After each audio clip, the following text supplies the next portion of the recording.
وہ چیزیں تھی جس سے آپس میں محبت بڑھتی ہے. کچھ بہت ساری چیزیں ایسی بتائی ہیں, کچھ نہیں بلکہ وہ بہت ساری, جن سے نفرتیں پھیلتی تھیں تو ان سے روک لیا ہمیں کہ چلو بھائی محبت نہیں کر سکتے تو کم از کم وہ کام تو نہ کرو جس سے آپس میں نفرت پھیلے, وہ کام تو نہ کیا جائے نا. میں سمجھا پا رہا ہوں اپنی بات؟ بھائی آپ محبت کو فروغ نہیں دے سکتے لیکن نفرت کو تو, بھائی سلام نہیں کر سکتے, گالی دیتے ہوئے تو نہ گزرو. اب آپ کو سلام کے لیے تو آپ کچھ سمجھ میں نہیں آ رہا کہ میں ایسے کیوں سلام کروں, تو بھائی چپکے سے گزر جاؤ, نہ اس سے محبت پیدا ہوگی نہ نفرت. لیکن آپ گزرتے ہوئے گالی دیتے ہوئے جا رہے ہیں بھائی, بڑبڑاتے ہوئے جا رہے ہیں, وہ یہ سمجھ رہا ہے مجھے کچھ کہہ رہا ہے یہ, ٹھیک ہے نا, بڑبڑاتے ہوئے گزر گئے.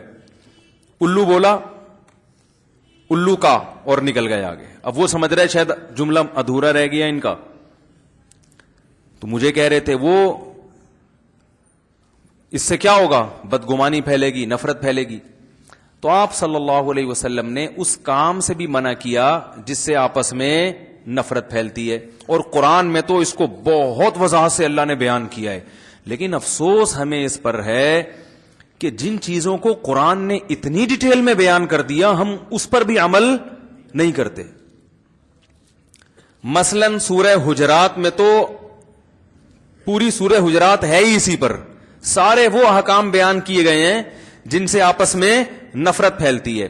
پہلا حکم اللہ نے دیا, لا ترفعوا اصواتکم فوق صوت النبی, نبی کی آواز سے اپنی آواز کو اونچا مت کرو. آپ کو پتا ہے میں نے کئی دفعہ یہ بیان کیا ہے کہ قرآن جزیات کے ضمن میں اصول بیان کرتا ہے.